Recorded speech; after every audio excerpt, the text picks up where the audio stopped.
చిత్తూరు జిల్లాలో మామిడి పంట పండించేటువంటి రైతులు దాదాపు 49,600 మంది ఉన్నారు.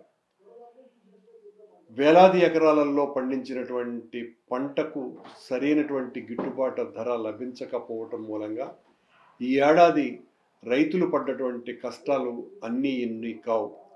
ఎక్కడ చూసినా కూడా ప్రతి పల్ప్ ఫ్యాక్టరీ దగ్గర వందల వేల లారీలన్నీ కూడా రోజుల తరబడి నిలిచిపోయి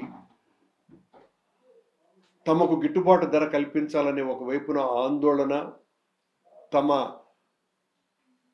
మామిడి కొనాలి అని పల్ప్ ఫ్యాక్టరీలను భంగపడుతూ పడ్డటువంటి కష్టాలన్నీ కూడా మనం చూసాం.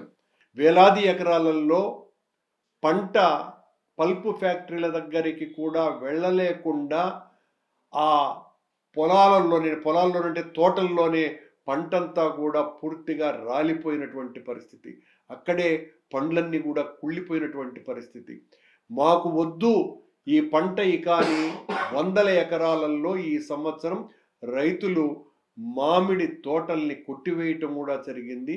కొట్టివేసినటువంటి ఆ రైతుల మీద కూడా కేసులు పెట్టినటువంటి దుర్మార్గపు ప్రభుత్వంగా చంద్రబాబు ప్రభుత్వం బాసికెళ్ళింది. అది కూడా చిత్తూరు జిల్లాలో, ముఖ్యమంత్రి గారి సొంత జిల్లాలో మామిడి రైతుల యొక్క దుస్థితి ఇది.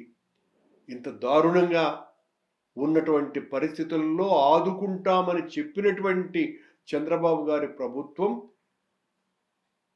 పంట అయిపోయిన దాదాపు 6 నెలలు కావస్తున్నప్పటికీ కూడా ఇప్పటికీ కూడా ఆ 8 రూపాయలలో కేవలం 4 రూపాయలు మాత్రమే ఇచ్చి సరిపుచ్చి చేస్తున్నటువంటి మోసం పట్ల నిన్న మొత్తం మామిడి రైతులందరూ కూడా రోడ్ల మీదకి వచ్చి ధర్నాలు చేసి ఈ ప్రభుత్వం మీద తమకు ఉన్నటువంటి అక్కసును, కసిని, కోపాన్ని, ఈ ప్రభుత్వం చేసినటువంటి దగానంతా కూడా వాళ్ళు తెలియపరిచినటువంటి విధానాన్ని నిన్న చూడడం జరిగింది. ఇప్పటికైనా కూడా ఈ ప్రభుత్వం, ముఖ్యమంత్రి గారు కళ్ళు తెరిచి తన సొంత జిల్లాలో రైతులకు దాదాపు 50,000 ఎకరాలలో